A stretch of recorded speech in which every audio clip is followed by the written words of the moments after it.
Assalamualaikum warahmatullahi wabarakatuh. Selamat datang di channel Kang Selamat. Kali ini Kang Selamat akan menceritakan sebuah kisah mistis yang berjudul Siapa Itu Dewi. Cerita ini ditulis oleh Vidi Muhammad. Sebelum kita masuk ke ceritanya, buat kalian yang belum subscribe channel ini, tekan tombol subscribe-nya terlebih dahulu dan tekan tombol notifikasinya agar kalian tidak ketinggalan cerita seram lainnya dari Kang Selamat. Gak usah berlama-lama lagi, langsung saja kita masuk ceritanya. Siapa itu Dewi? Berawal dari liburan semester, kami satu kelompok, ada aku, Nia, Maya, Fajar, Agus, Herman, dan Aldi. Mereka adalah remaja yang gemar melakukan kegiatan pendakian. Kecuali aku masih awam dalam hal pendakian. Pendakian kali ini adalah pendakian kedua bagiku. Setelah sebelumnya aku mendaki ke Gunung Pananggungan yang tingginya mencapai kurang lebih 1.500 meter di atas permukaan laut. Hari Jumat pagi kami berkumpul di kosan Fajar untuk membahas dan mempersiapkan pendakian yang akan dilakukan besok. Dari menentukan jalur hingga menyewa peralatan yang belum lengkap. Setelah lama kami berdiskusi, akhirnya kami putuskan untuk mendaki ke Gunung Arjuno via jalur Purwosari dan turun via jalur Lawang. Karena kata Fajar, kalau mendaki via Purwosari kita bisa melihat banyaknya peninggalan bersejarah di masa lampau. Singkat cerita, karena hari sudah mulai sore, kami pun pulang ke rumah masing-masing. Dan malam harinya aku browsing di internet untuk mencari artikel yang membahas tentang pantangan di Gunung Arjuno. Dan aku menemukan salah satu artikel, yaitu dilarang mendaki dengan jumlah ganjil. Singkat cerita, keesokan harinya kami berkumpul di kampus dan berencana berangkat bareng dari kampus dengan menaiki kendaraan umum. Pada saat kami berkumpul di kampus, aku mendapat telepon dari Agus dan memberi kabar bahwa hari itu Agus tidak bisa ikut mendaki karena ada keperluan yang benar-benar mendesak dan tidak bisa ditinggalkan. Aku memberitahu Fajar tentang itu dan Fajar sedikit kesal mendengarnya. Hingga akhirnya Fajar memutuskan untuk berangkat berlima. Mengingat artikel yang aku baca semalam bahwa mendaki ke Gunung Arjuno tidak boleh ganjil, aku pun bilang kepada Fajar, "Jar, apa gak sebaiknya ditunda aja pendakiannya?" "Memang kenapa ditunda?" jawab Fajar dengan sedikit kesal. Aku sedikit bingung menjawabnya dan enggan jujur karena takut dibilang penakut. "Kan gak enak sama Agus. Lagian kita kan berlima, emang gak apa-apa ganjil?" "Enggak, kita tetap harus berangkat hari ini juga. Kita sudah terlanjur menyewa peralatan loh. Lagian kamu masih aja percaya sama hal gituan?" jawab Fajar yang masih kesal. Mendengar perkataan Fajar itu, kami pun menurut dan berangkat hari itu juga. Sehabis duhur kami berangkat dari Surabaya menuju pos pendaftaran Gunung Arjuno via Purwosari dengan menggunakan angkutan umum. Kami sampai di base camp pada pukul 2 siang.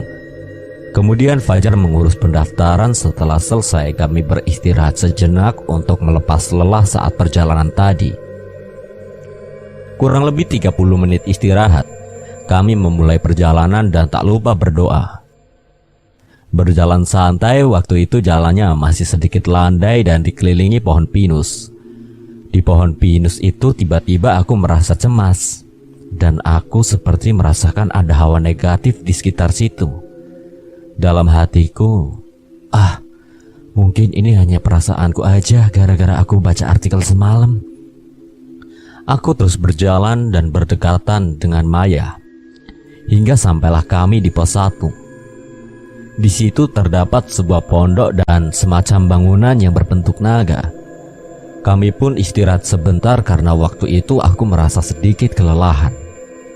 Lalu dari bawah aku melihat ada satu orang pendaki wanita yang sedang naik. Wanita itu mengenakan kemeja hitam putih dan memakai ransel berwarna hijau pupus. Ketika wanita itu berjalan melewati pos 1, wanita itu sempat tersenyum kepadaku. Seakan dia sedang menyapaku dan aku pun membalasnya dengan senyum.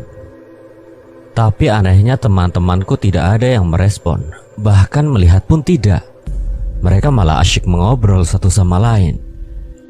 Kemudian Fajar mengajak untuk segera melanjutkan perjalanan karena mengingat waktu sudah semakin sore.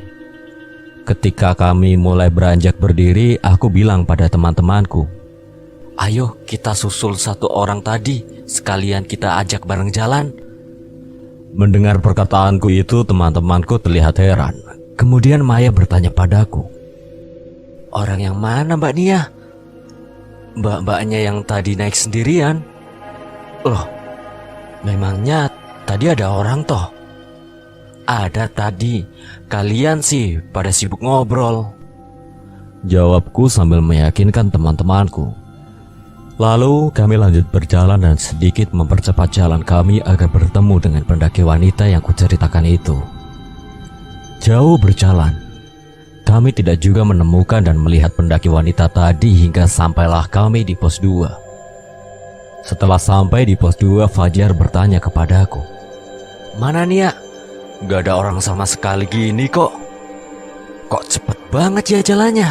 Padahal tadi belum lama dia jalan, terus kita juga jalan." Jawabku dengan heran. Dalam hati aku berkata, apa mungkin dia udah jalan jauh di depan? Di pos 2, kami tidak istirahat lama. Kurang lebih hanya 10 menit, lalu kami lanjut berjalan menuju ke pos 3 yang jaraknya tidak terlalu jauh. Kurang lebih 15 menit berjalan, lalu kami sampai di pos 3. Di pos 3 aku melihat ada sebuah bangunan yang bertuliskan Eyang Sakri. Karena hari sudah mulai petang, kami memutuskan untuk beristirahat sebentar sambil memakan cemilan.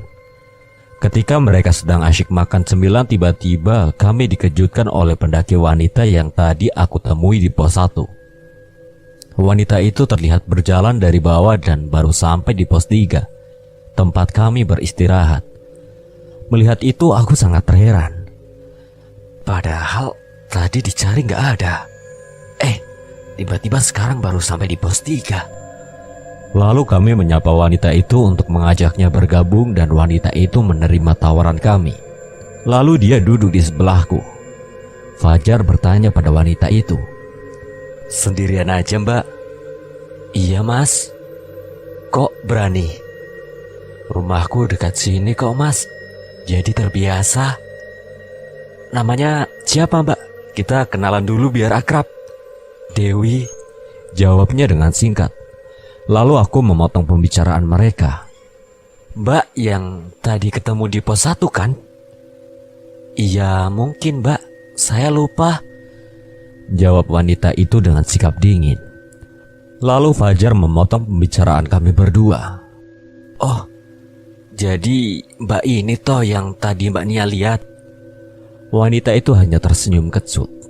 Tepat jam 6 malam kami melanjutkan perjalanan dan wanita itu ikut berjalan bersama kami. Di dalam perjalanan aku merasakan bahwa ada yang tidak beres dengan pendaki wanita itu. Karena dari gerak-geriknya sudah berbeda. Dia memilih berjalan di posisi belakang. Tapi aku tidak mau berprasangka buruk dan tetap berusaha berpikir jernih. Setelah kurang lebih 1 jam kami berjalan, sampailah kami di pos 4 yang dinamakan Eyang Semar. Melihat jarak dari pos 4 ke pos 5 tidak terlalu jauh, Fajar memutuskan untuk tidak break terlalu lama. Jadi kami hanya sekedar minum. Lalu berjalan ke pos 5, aku berjalan di tengah-tengah bersebelahan dengan Maya. Lalu tiba-tiba aku mencium bau yang sangat wangi seperti bunga melati. Karena mencium bau wangi itu, sontak langkah kakiku terhenti dan spontan aku menoleh ke arah Dewi. Karena bau wangi itu bersumber tepat dari arah dia berdiri. Dengan keras aku berkata, bau apa ini? Wangi banget." Jalan teman-temanku pun ikut terhenti dan Maya yang berada di sebelahku bertanya balik, "Bau apa Mbak Nia?" Setelah pertanyaan Maya itu, bau wangi yang kucium seketika menghilang. Aku menoleh ke arah Dewi. Di situ Dewi hanya diam dan menatap ke bawah. Lalu Fajar memintaku untuk melupakan dan melanjutkan perjalanan. Singkat cerita, sampailah kami di pos 5 Mahkutoromo. Di situ kami istirahat di depan bangunan shelter, dan di shelter itu kami bertemu dengan bapak-bapak Mungkin beliau seorang penambang belerang. Kami sempat mengobrol dengan bapak itu dan bapak itu bilang, "Nek nang Gunung Arjuna sing hati-hati, nek iso jumlah ganjil." "Memang kenapa, Pak?" "Nek ganjil biasane bakal ana lelembut sing ngetutno. Nek iso gawa kayu gawe nganepi." "Iya, Pak. Terima kasih sarannya." Tidak tahu kenapa mendengar itu hatiku tiba-tiba berdetak hebat. Aku merinding sekali dan ketika kami asyik mengobrol dengan bapak-bapak itu, tiba-tiba Dewi agak menjauh. Seakan tidak mau berkumpul bersama kami dan bapak-bapak itu. Setelah kurang lebih 20 menit kami di situ, kami pun berpamitan dengan bapak itu. Kami semua bersalaman dengannya kecuali Dewi. Ketika kami akan meninggalkan pos 5, tiba-tiba bapak itu berpesan lagi, "Ojo lali nggawa kayu yo, Mas." Mendengar itu aku merasa ada sesuatu yang tidak beres. Padahal waktu itu kami berenam dengan Dewi. Aku berpikir apakah bapak itu tidak melihat Dewi. Aku pun semakin merasa ada yang tidak beres terhadap Dewi. Singkat cerita, sampailah kami di pos 7 Jawa Dipa pada pukul setengah 10 malam. Kami berniat bermalam di situ dan melanjutkan perjalanan ke puncak besok pagi. Kami mendirikan tenda masing-masing. Dewi membawa tenda sendiri yang berkapasitas 2 orang dan ditempati sendiri. Setelah tenda selesai didirikan, kami semua berkumpul untuk memasak dan makan. Tapi waktu itu Dewi tidak mau makan dengan alasan tidak lapar. Setelah selesai makan, kami pun masuk tenda untuk tidur. Fajar, Herman, dan Aldi tidur di satu tenda, sedangkan aku dan Maya tidur berdua. Malam semakin larut, tiba-tiba aku terbangun dari tidurku karena kedinginan. Ketika aku terbangun, tiba-tiba aku mendengar suara berisik di depan tendaku. Karena penasaran, aku membuka sedikit resleting pintu tendaku untuk melihat keluar. Aku benar-benar terkejut ketika melihat keluar. Ternyata di situ ada Dewi yang sedang duduk di depan tendanya seorang diri, sambil bermain ranting yang dicoret-coretkan ke tanah. Aku ingin menyapanya tapi tidak jadi karena takut. Aku terus mengintip Dewi dari sela-sela pintu tendaku. Lalu tiba-tiba Dewi berdiri dari duduknya dan berjalan ke arah sebuah pohon yang jaraknya sedikit jauh dari tendanya. Di situ aku melihat Dewi sedang berbicara, entah dengan siapa ia berbicara. Melihat itu aku semakin ketakutan, tapi di sisi lain aku masih penasaran dengan apa yang dilakukan Dewi. Aku terus melihat Dewi dari sela-sela pintu tenda. Tidak lama kemudian Dewi terlihat berjalan jauh ke dalam hutan hingga aku tidak melihatnya lagi. Karena takut, aku menutup pintu tendaku dan melanjutkan tidur, dan bibirku terus melantunkan doa agar tidak terjadi apa-apa kepadaku dan teman-temanku hingga akhirnya aku tertidur. Tepat pukul 4 pagi kami semua terbangun. Ketika bangun, aku melihat tenda Dewi belum terbuka. Lalu aku menyuruh Fajar untuk membangunkan Dewi. Ketika Fajar mendekati tenda Dewi dan akan membangunkannya, tiba-tiba aku dikagetkan dengan kedatangan Dewi yang tiba-tiba dari di belakangku. Kali ini aku benar-benar kaget dengan keberadaan Dewi yang tiba-tiba di situ. Lalu Fajar bilang, "Oh alah, tak kira belum bangun Mbak Dewi. Baru mau aku bangunin." "Udah Mas, tadi habis buang air kecil." Aku hanya terdiam karena waktu itu aku melihat raut wajah Dewi tidak terlihat seperti orang bangun tidur. Dan kedatangan Dewi itu tepat dari arah hutan tempat ia semalam berlari. Aku benar-benar ketakutan, terlebih ketika aku melihat Dewi. Kami pun memasak pagi itu. Ketika kami sedang sibuk memasak, tiba-tiba Dewi berpamitan untuk jalan lebih dulu. "Mas, Mbak, aku duluan ya. Terima kasih udah mau bareng." "Loh, Mbak Dewi gak mau nunggu makan dulu?" "Enggak Mas, aku buru-buru. Soalnya mau ketemu teman juga di atas." "Ya udah, Mbak Dewi hati-hati ya." Lalu Dewi mengemasi tendanya dan pergi meninggalkan kami. Tidak lama kemudian setelah selesai makan, kami juga berkemas dan akan melanjutkan perjalanan menuju ke puncak. Ketika kami sedang beres-beres, tiba-tiba Fajar menemukan sebuah dompet berwarna ungu. Melihat itu, Fajar mengambilnya dan bertanya pada kami semua, apakah ada yang kehilangan dompet? Tapi tidak satu pun dari kami yang kehilangan dompet. Karena tidak ada yang kehilangan dompet, Fajar membuka dompet itu. Ternyata di dalam dompet itu terselip kartu identitas Dewi. Ternyata pemilik dompet itu adalah Dewi yang tertinggal. Melihat isi dompetnya berisi surat-surat penting, Fajar pun membawanya dan berniat mencarinya di puncak untuk memberikannya. Singkat cerita, sampailah kami di puncak kurang lebih pukul 9:30 pagi. Di puncak kami mencari Dewi dan menanyakan kepada pendaki lain, apakah ada pendaki wanita yang mengenakan kemeja hitam putih dan memakai ransel warna hijau pupus. Tapi tidak ada satupun pendaki lain yang melihatnya. Hingga akhirnya kami berpencar tapi tetap saja tidak menemukannya. Karena tidak menemukan Dewi, Fajar membawa dompet itu turun dan berniat mengantarkannya ke rumah. Karena di kartu identitas itu tertulis alamat rumah Dewi yang kebetulan tidak jauh dari tempat kami akan turun nanti. Waktu sudah menunjukkan pukul 11 siang. Kami pun bergegas turun melalui jalur lawang. Singkat cerita, sampailah kami di padang sabana di jalur pos 3 menuju 2. Sabana di situ sangat luas dan sebelah kiri kami terdapat sebuah bukit yang dinamakan Gunung Lincing. Sesampai di situ, tiba-tiba aku melihat Dewi sedang berjalan jauh di atas Gunung Lincing. Aku memberitahu teman-temanku dan kemudian berteriak memanggilnya karena ingin mengembalikan dompetnya. Tapi Dewi tidak mendengar teriakan kami, mungkin karena jaraknya terlalu jauh. Fajar mengajak kami untuk mempercepat langkah kaki agar bisa bertemu Dewi di pos 2. Karena di pos 2 itu satu jalur dengan Gunung Lincing. Sampai di pos 2 kami menunggu kedatangan Dewi, tapi Dewi tidak kunjung datang. Kami menunggunya hingga kurang lebih 30 menit. Tapi di sisi lain kami juga ragu antara belum sampai atau Dewi sudah turun duluan. Karena lama menunggu, kami pun bergegas melanjutkan perjalanan agar segera sampai di base camp. Sesampai di base camp, kami bertanya kepada petugas apakah ada seorang pendaki wanita yang mengenakan kemeja hitam putih, memakai ransel hijau pupus turun lewat sini. Tapi petugas base camp menjawab tidak ada.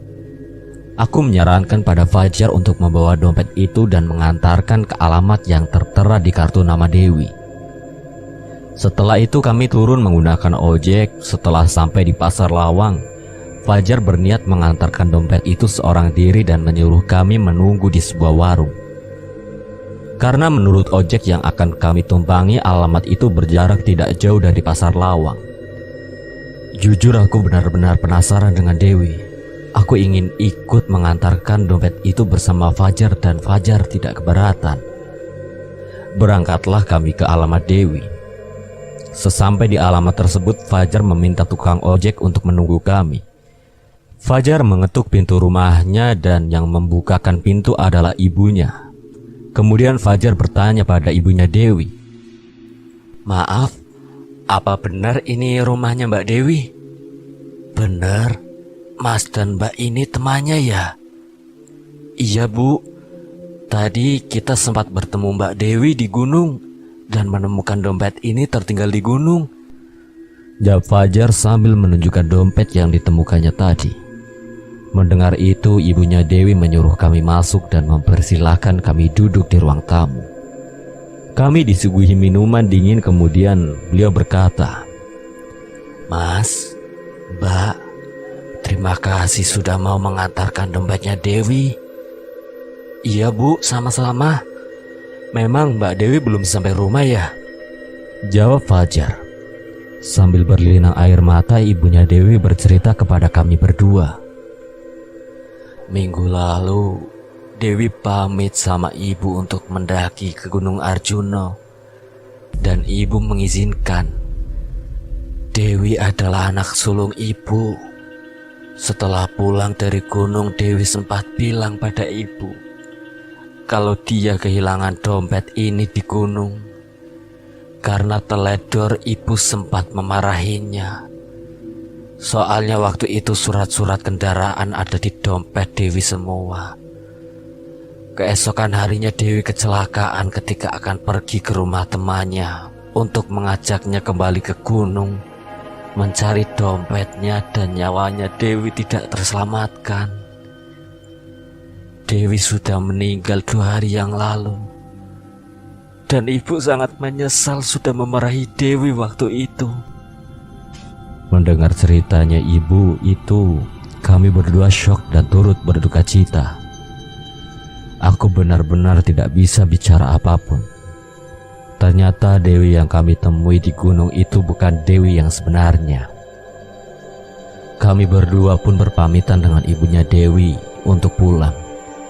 Kami kembali ke Pasar Lawang dan bersepakat untuk tidak menceritakan hal ini kepada teman-teman lainnya. Yang menjadi pertanyaan, kalau dilihat dari hari pendakiannya Dewi minggu lalu, harusnya dompet ini sudah ditemukan oleh rombongan pendaki lain. Tapi kenapa waktu itu rombongan mereka yang menemukannya? Sekian. Dan terima kasih buat Vidi Muhammad yang telah mengizinkan saya membawakan ceritanya. Apabila ada kesalahan, saya memohon maaf yang sebesar-besarnya. Dan Kang Selamat pamit undur diri. Akhir kata, wassalamualaikum warahmatullahi wabarakatuh. Sampai berjumpa lagi.